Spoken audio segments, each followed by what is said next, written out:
أعوذ بالله من الشيطان الرجيم بسم الله الرحمن الرحيم الحمد لله رب العالمين والصلاة والسلام على أشرف الأنبياء والمرسلين وعلى آله الطيبين الطاهرين المعصومين أما بعد ومع نبي وهو بألفاظ معدودة وهي نفسه وعينه للواحد والمثنى والمجموع باختلاف الصيغة والضمير نحو جاءني زيد نفسه والزيدان أنفسهما أو نفساهما والزيدون أنفسهم وكذلك عينه وأعينهما أو عيناهما وأعينهم وللمؤنث نحو جاءني هند نفسها والهندان أنفسهما أو نفساهما والهندات أنفسهن وقضى عينها وأعينهما أو عيناهما وأعينهن.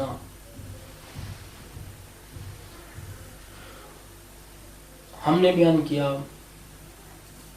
کہ تاکید کی دو قسمیں ہیں. اس جلسے میں ہم درس کے تسلسل کو برقرار رکھتے ہوئے تاکید کی دوسری قسم کو بیان کریں گے. تاکید کی دو قسمیں تھیں، تاکید لفظی اور وہ عین مطبوع کا تکرار تھا، یعنی لفظ اول کا تکرار، خود مؤکد کا تکرار، وہ چیز جس کی تاکید کی جا رہی ہے اس کا تکرار.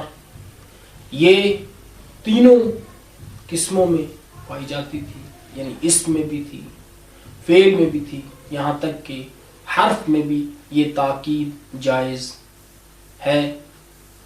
اور تاکید کی دوسری قسم تاکید معنوی ہے.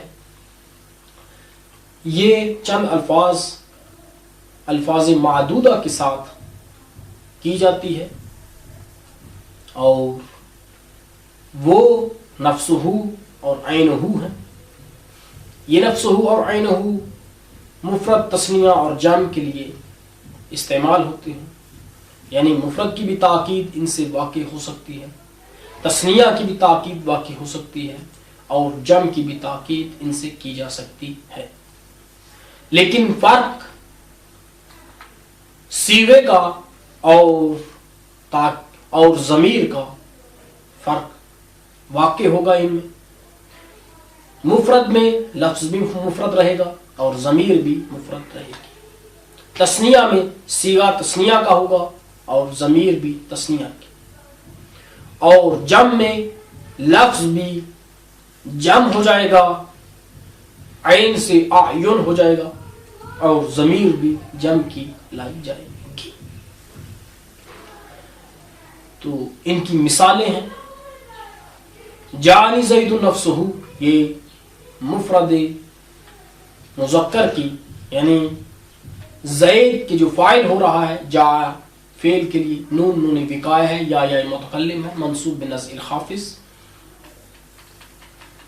اس کی تاکید ہو رہی ہے نفسہ. اور زید یہاں پر فاعل ہے جاء کے لیے. اور جیسے کہ زید مفرد ہے اور مذکر ہے، اسی طرح سے اس کی تاکید بھی مفرد ہے اور ضمیر بھی اس میں مذکر کی ہے. اور یہ نفس اور عین اگرچہ یہ لفظ کے اعتبار سے اس کی مؤنث نفیسہ آتی ہے، لیکن مذکر اور مؤنث کے لیے مفرد، تثنیہ اور جمع میں، یعنی مفرد چاہے مذکر کا ہو یا مؤنث کا، اس میں یہ لفظ نفس ہی رہے گا. تسنیہ میں بھی یہ نفسا ہو جائے گا یا انفس ہو جائے گا، اور جمع میں انفس استعمال ہوگا، اور ضمیر تینوں صورتوں میں مختلف ہو جائے گی، مفرد میں مفرد کی، تسنیہ میں ہما کی، اور جمع میں ہم کی۔ اسی طرح سے مؤنث میں نفسو ہا، نفسو نفسا ہما یا انفسو ہما، اور جمع میں انفسو ہم۔ اور اسی طرح سے عین اور اس کی مفرد تسنیہ ہے۔ ومعنوی، اور تاکید کی دوسری قسم تاکید معنوی ہے، وہو بالفاظ معدودۃ، اور یہ تاکید معنوی الفاظ معدودہ کے ساتھ، ایسے الفاظ جن کو شمار کیا گیا ہے، معدود ہیں، کے ساتھ واقع ہوتی ہے۔ واہیا، اور یہ الفاظ نفسہ وعینہ للواحد، نفسہ اور عینہ واحد کے لیے ہیں، والمثنى اور مثنى کے لیے ہیں، والمجموع اور مجموع کے لیے، یعنی دونوں لفظ ان سے تسنیہ، مفرد تسنیہ جمع، اسم کی تینوں حالوں کی تاکید کی جاتی ہے، یعنی مفرد کی بھی، تسنیہ کی بھی، اور جمع کی۔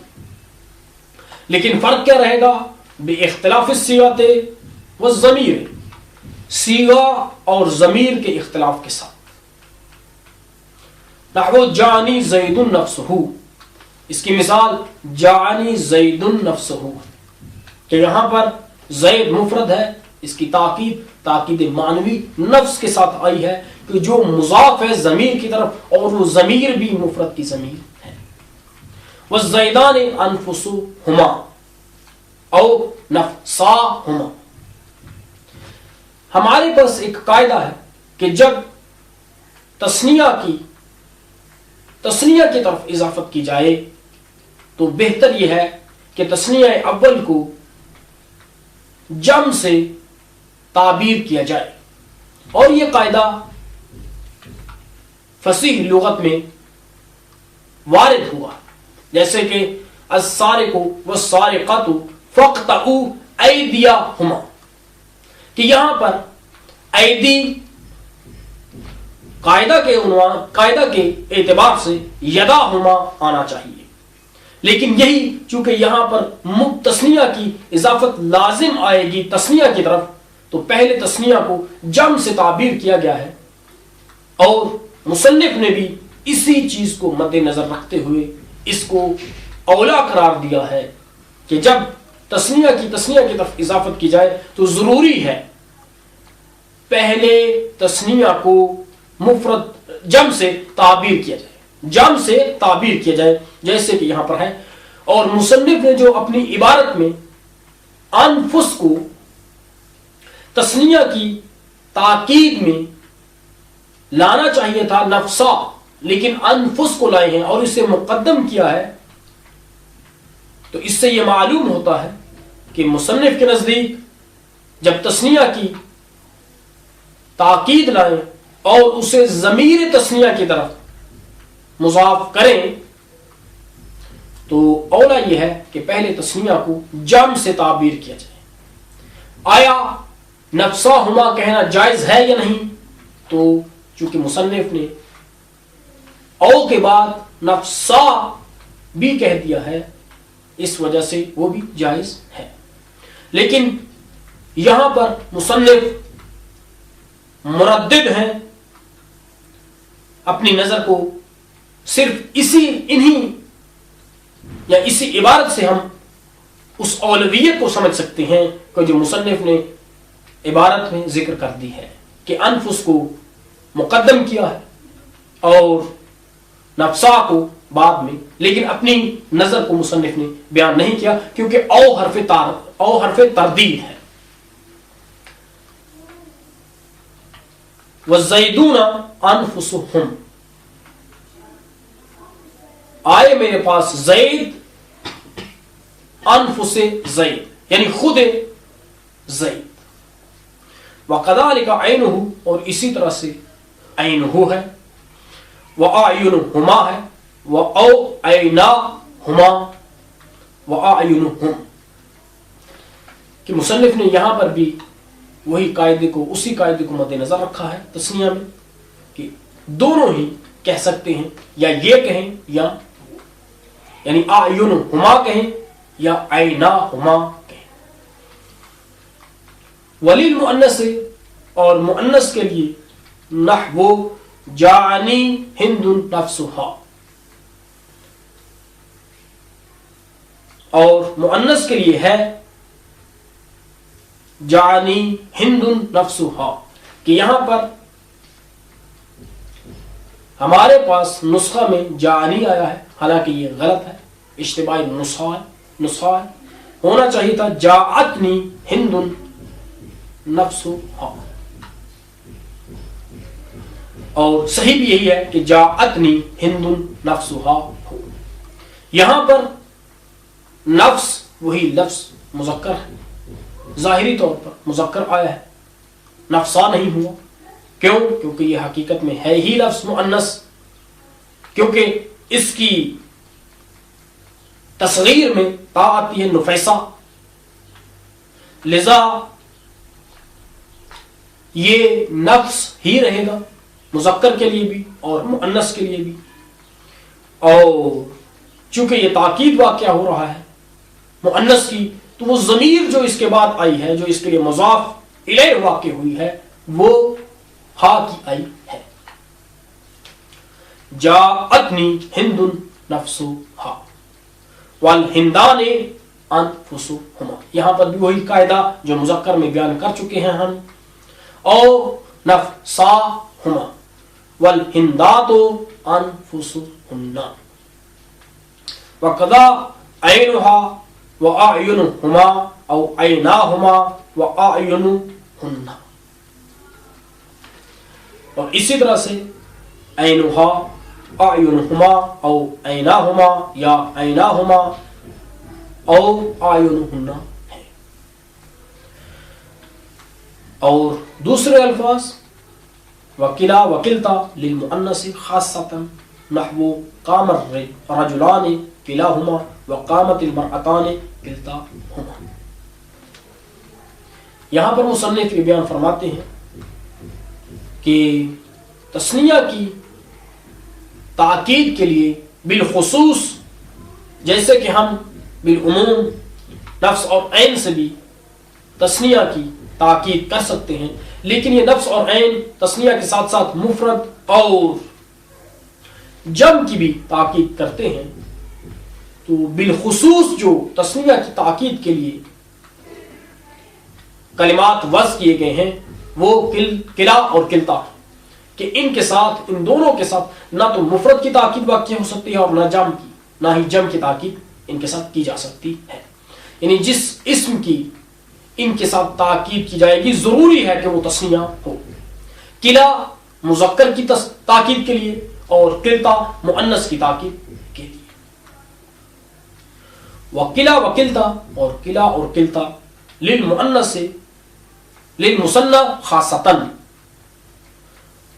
بالخصوص مثنى تثنیہ کے لیے ہیں. خاصتاً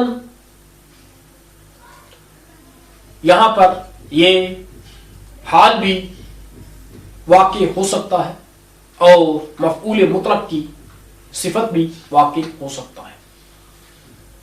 یخص یا اختص اختصاصا خاصة یخص اختصاصا خاصة اس کو مفعول مطلق کی کہ جو محذوف ہے اس کی صفت قرار دیں گے. نحو قام الرجلان کلاهما وقامت المرأتان کلتاهما وكل وعجموا وعقتوا وعبتوا وعبسوا لغير المثنى باختلاف الضمير في كل تقول اشتريت العبد كله وجعل القوم كلهم واشتريت الجارية كلها وجاءت النساء كلهن وباختلاف الصيغة في البواقي وهي أجمع وأخواتها تقول اشتريت العبد كله أجمع وأقطع أبدأ وأبسع.